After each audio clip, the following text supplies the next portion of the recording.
Movie start होती है। Movie के स्टार्ट में हमें एक आदमी सपाला को दिखाया जाता है। यहाँ पर एरा हमें 1900 का दिखाया गया है। उस जमाने में स्लेड्स पर सफर करना बहुत ही नॉर्मल था। चीजों को एक जगह से दूसरी जगह पर ले जाने के लिए स्लेड्स राइड का यूज किया जाता था और इस राइड के लिए खास किस्म के डॉग्स को यूज किया जाता था। सपाला भी एक स्लेड राइडर था और उसके पास बहुत ही अच्छी किस्म की नस्ल के डॉग्स थे जो कि उसके सफर और उसके काम को बहुत ही ज्यादा इजी बनाते थे। एक दिन सपाला के पास एक नए पपी की बर्थ होती है। ये साइबेरियन हस्क का पपी था और ये डॉग काफी ज्यादा कमजोर होते हैं। सपाला का ये ख्याल था कि ये डॉग उसके किसी भी काम का नहीं है क्योंकि ये इस डॉग को बाकी डॉग्स के साथ स्लेड राइड पर लेकर नहीं जा सकता था। इसीलिए सपाला चाहता था कि वो इस डॉग को किसी और को दे दे, मगर सपाला की वाइफ ऐसा बिल्कुल भी नहीं चाहती थी क्योंकि वो सभी डॉग्स को अपने बच्चों की तरह रखती थी। सपाला की वाइफ इस डॉग का नाम टोगो रखती है और कहती है कि टोगो मुझे अपने बच्चों की तरह प्यारा है। ये सभी डॉग्स मेरे दिल के बहुत ज्यादा करीब हैं और मैं इनमें से किसी को भी अपने से दूर नहीं करना चाहती। हमें टोगो को एक मौका देना चाहिए। वैसे भी अभी ये बहुत छोटा है, हमें इतनी जल्दी इसके बारे में कोई भी कंक्लूजन नहीं निकालना चाहिए। अब सपाला ऐसा चाहता तो नहीं था मगर फिर भी वो अपनी वाइफ की बात को मानता है। अब जैसे जैसे वक्त गुजर रहा था टोगो बड़ा हो रहा था,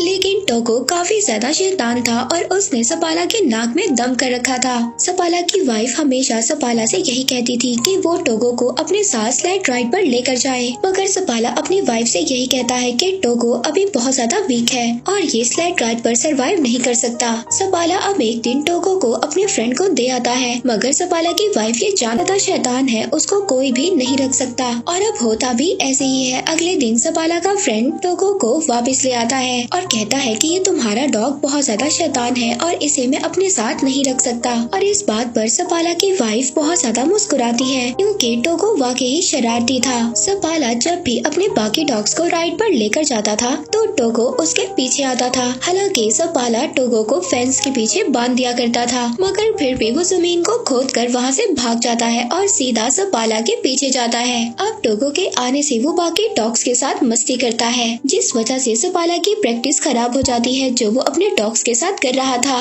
एक दिन वो पानी में भी गिर जाता है। सपाला उसकी शरारतों से तंग आ गया था, इसलिए अब वो टोगो को रूम में बंद कर देता है, मगर टोगो वहाँ से भी किसी तरह से बाहर निकल आता है। अब एक दिन सपाला अपनी एक फीमेल फ्रेंड को कन्विंस करता है कि वो टोगो को अपने पास रख ले। सपाला की फ्रेंड बहुत ज्यादा स्ट्रिक्ट थी, वो ये कहती है कि टोगो को रूम में ही रहना होगा। खैर सपाला को इस बात से अब कोई भी मसला नहीं था। वो अपनी फ्रेंड के पास टोगो को छोड़कर वहाँ से चला जाता है, मगर उनके जाने के थोड़ी ही देर बाद टोगो वहाँ पर विंडो का शीशा तोड़ता है और बाहर आ जाता है और सीधा दोबारा से सपाला के पास आ जाता है। सपाला टोगो को देखकर बहुत ज्यादा परेशान हो जाता है। वो नोटिस करता है कि टोगो के हाथ भी जख्मी हो चुके हैं और उनसे खून निकल रहा है, इसीलिए अब वो टोगो को घर तक ले जाने के लिए स्लेड पर बिठाता है, मगर टोगो स्लेड पर नहीं बैठना चाहता था। वो बाकी डॉग्स के साथ भागना चाहता था। अब इतनी ज्यादा कोशिश करने के बाद भी जब टोगो स्लेड पर नहीं बैठता तो सपाला उसको बाकी डॉग्स के साथ बांध देता है। अब कुछ दूर जाने के बाद सपाला ये नोटिस करता है कि टोगो काफी ज्यादा एनर्जेटिक है और वो बाकी डॉग्स के निस्बत बहुत ज्यादा स्पीड से भागता है और अब इसीलिए सपाला टोगो को सबसे आगे बांध देता है। टोगो अपनी स्पीड से बहुत ही जल्दी सबको घर पहुंचा देता है। सपाला टोगो को देखकर बहुत ज्यादा खुश होता है और हैरान भी। वो आकर अपनी वाइफ को बताता है कि टोगो कितना स्पीड में भागा। वो अपनी वाइफ को ये भी बताता है कि ये एक लीड डॉग है। वो टोगो को देखकर बहुत ज्यादा खुश हो रहा था।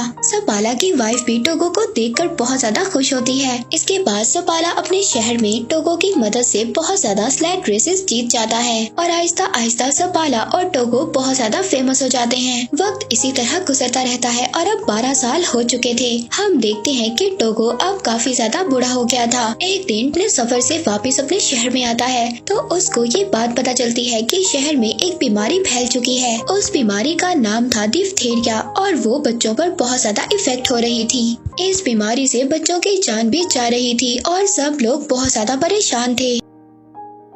अब अब मेयर वहाँ पर एक मीटिंग बुलाता है जिसमें सपाला भी जाता है। मेयर बताता है कि इस बीमारी का एक एंटीडोट भी है जो यहाँ से 600 किलोमीटर दूर नेवाडा में है, लेकिन वहाँ पर जाना बहुत ज्यादा खतरनाक है क्योंकि एक बहुत बड़ा तूफान आने वाला है। मेयर वहाँ पर सपाला से भी मौसम के बारे में पूछता है तो सपाला उसको जवाब देता है कि जब मैं वापस आ रहा था तो मौसम को देखकर डॉग्स भी घबरा रहे थे और टोगो भी बहुत ज्यादा घबरा रहा था। टोगो ने काफी साल बाद कुछ ऐसा किया है और अगर वो मौसम से घबरा रहा था तो हमें भी घबराना चाहिए। इसके बाद सपाला वहाँ से चला जाता है। सपाला जब बाहर आता है तो एक डॉक्टर उससे लिफ्ट मांगता है। अब सपाला उसको अपनी स्लेड पर हॉस्पिटल छोड़ देता है। हॉस्पिटल में जाकर सपाला देखता है कि सब बच्चे बहुत ज्यादा बीमार हैं और अगर मेडिसिन ना लाई गई तो बच्चों की जान को भी नुकसान हो सकता है। अब ये सब देखकर सपाला सोच में पड़ जाता है। वो घर आकर अपनी वाइफ से कहता है कि मैं दवा लेने जरूर जाऊंगा। वो कहता है टोगो को भी मैं अपने साथ ले जाऊंगा। तब सपाला की वाइफ उससे कहती है कि टोगो अब 12 साल का हो चुका है और तुमने खुद ही कहा था कि टोगो अब इतना ज्यादा स्ट्रॉन्ग नहीं है और अब तो मौसम भी बहुत ज्यादा खराब है और मैं नहीं चाहती कि तुम उसकी मौत का रीजन बनो और तुम अपनी सारी जिंदगी इसी बात पर गुजार दो कि तुम्हारी वजह से टोगो मर गया। मगर सपाला तो टोगो के बगैर जाना ही नहीं चाहता था। वो अगली सुबह टोगो को लेकर अपनी वाइफ को गुड बाय बोलकर चला जाता है। अब जैसे जैसे सपाला और उसके डॉग्स आगे बढ़ रहे थे तूफान भी आगे बढ़ रहा था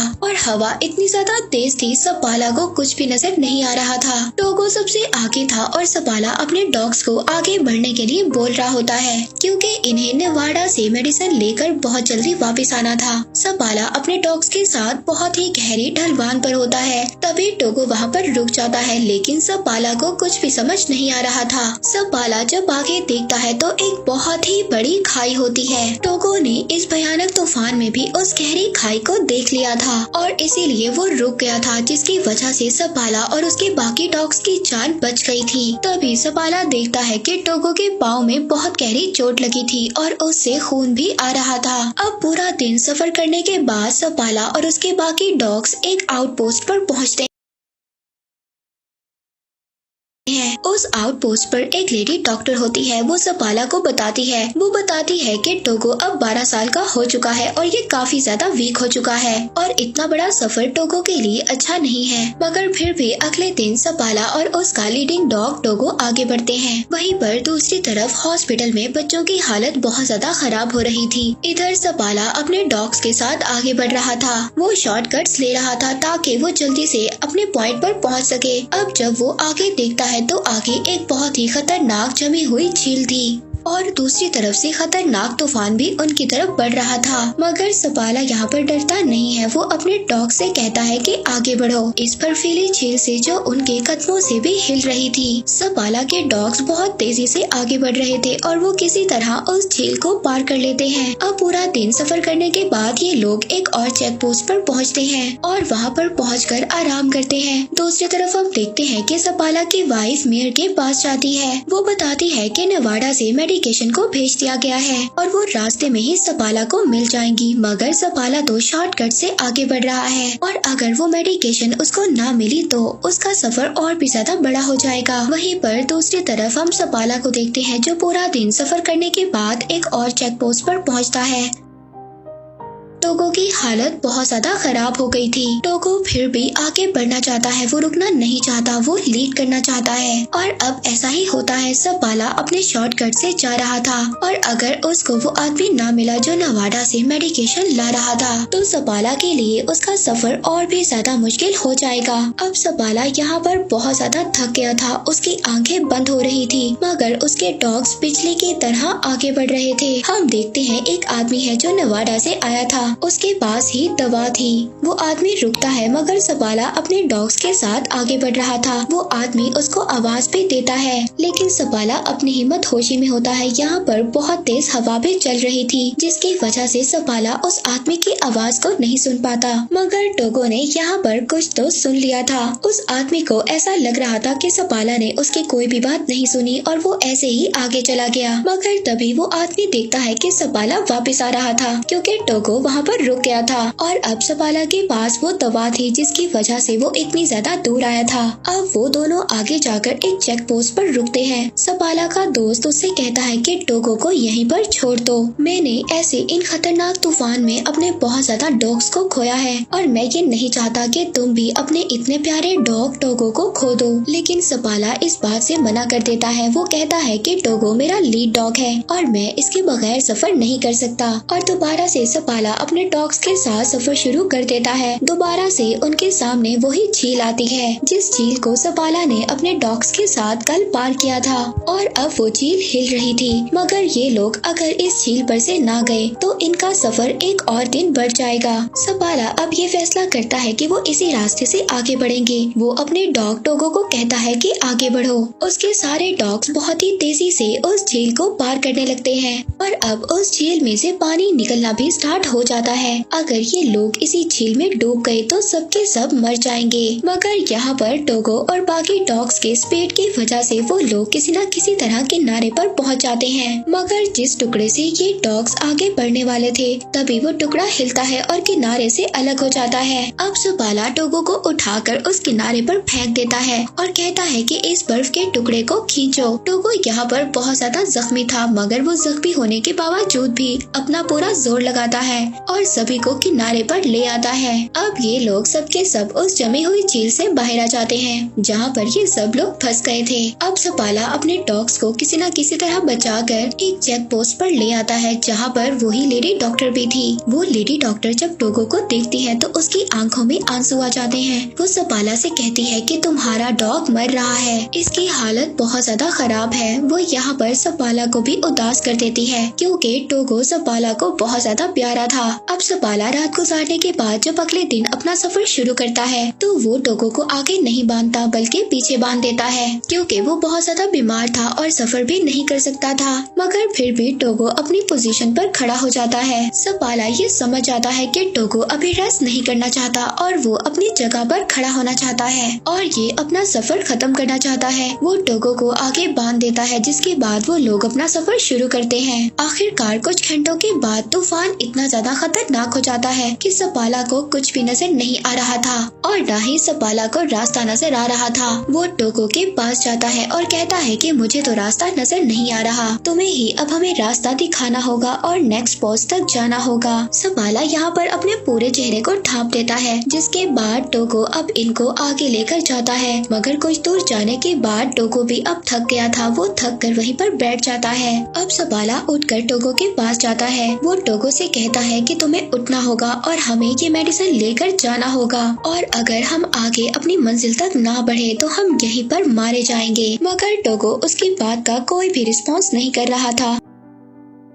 सपाला इस बात पर बहुत ज्यादा खुश था कि टोगो की वजह से उसकी जान बच गई। मगर टोगो उसकी बात का कोई भी रिस्पॉन्स नहीं कर रहा था। तभी एक आदमी लैंटर्न लेकर वहाँ पर आता है, यानी कि यहाँ पर टोगो ने अपना काम कर दिया था। उसने सपाला को चेक पोस्ट तक पहुँचा दिया था। वो ये देखकर बहुत ज्यादा खुश होता है क्योंकि टोगो की वजह से सबकी जान बच गई थी। अब सबके सब अंदर जाते हैं क्योंकि टोगो बहुत ही ज्यादा बेहाल होता है। उसकी हालत बहुत ज्यादा खराब होती है। यहाँ पर नाम का एक आदमी था जिसको सपाला की वाइफ ने भेजा था ताकि वो उस आउटपोस्ट पर पहुंचकर उस मेडिसिन को ले ले और जल्दी से उस मेडिसिन को लेकर वापस आ जाए जहाँ पर बच्चे बीमार हैं। रात को सबके सब रेस्ट करते हैं। इसके बाद सुबह को वो आदमी वो मेडिसिन लेकर निकल जाता है और कुछ ही देर के बाद वो नॉर्म सिटी पहुँच जाता है जहाँ पर एक रिपोर्टर उसका वेट कर रहा था क्योंकि ये बात न्यूयॉर्क सिटी तक पहुँच गई थी कि एक आदमी इतना बड़ा सफर तय कर बीमार बच्चों के लिए मेडिसिन लेने गया है। अब रिपोर्टर को ये लग रहा था शायद यही आदमी अपनी टीम के साथ वापस आया है और अब वो रिपोर्टर सपाला के बजाय उस आदमी का नाम अपनी न्यूज में छाप देता है। सपाला की वाइफ बहुत ही ज्यादा डिसअपॉइंट होती है। दूसरी तरफ टोगो भी काफी हद तक रिकवर हो जाता है। अब सपाला अपने डॉग्स के साथ नॉर्म सिटी पहुंच जाता है। वहाँ पर सपाला और टोगो को थैंक्स बोलने के लिए बहुत सारे लोग आते हैं। यहाँ पर वो बच्चे भी आते हैं जो सपाला की वजह से ठीक हो गए थे। वहीं पर एक बच्ची भी आती आती है वो टोगो को देखती है और पूछती है कि क्या ये मरने वाला है। तो सपाला इसकी ये बात सुनकर अपने घर से बाहर चला जाता है। तब उसकी वाइफ उसके पीछे जाती है। वो अपनी वाइफ से कहता है कि टोगो की आज जो भी हालत है वो मेरी वजह से है। टोगो 12 साल का था और उसे मुझे अपने साथ लेकर नहीं जाना चाहिए था। लेकिन उसकी वाइफ उससे कहती है कि क्या टोगो के अलावा कोई और भी था जो ये काम कर पाता। सपाला यहाँ पर खामोश हो जाता है क्योंकि वो ये जानता था कि टोगो के अलावा कोई भी ये काम ना कर पाता। अब इसके बाद हम देखते हैं कि अगली सुबह सपाला दोबारा से अपने डॉग्स के साथ प्रैक्टिस पर जा रहा था। अब टोगो जब ये देखता है तो वो भी बाकी डॉग्स के साथ बाहर जाना चाहता था। वो घर में नहीं रुकना चाहता था। अब सपाला इस बात को समझ आता है कि वो स्लाइड्स को नहीं खींचना चाहता था, बल्कि वो तो सपाला के साथ टाइम गुजारना चाहता था। अब थोड़े वक्त के बाद टोगो बिल्कुल ठीक हो जाता है। सपाला अपनी वाइफ और टोगो के साथ लंबी सैर पर जाया करता था। 2 साल के बाद टोगो के कुछ बच्चे भी होते हैं जिन्हें वहाँ पर बहुत सारे मेजर्स लेने आया करते थे। इन बच्चों की ब्रीड को एक नया नाम दिया गया था, वो था सपाला साइबेरियन। इसके बाद 1929 में टोगो की डेथ हो गई। उसके बाद भी सपाला डॉग्स को ट्रेन करता था, लेकिन टोगो तो उसकी सिटी में बहुत ज्यादा फेमस डॉग था। तो ये थी टोगो की स्टोरी। हम देखते हैं कि टोगो ने इस स्टोरी में ये प्रूव किया कि इस दुनिया में सबसे ज्यादा वफादार और ख्याल रखने वाले सिर्फ डॉग्स ही होते हैं। और इसी के साथ ये मूवी यहीं पर एंड हो जाती है।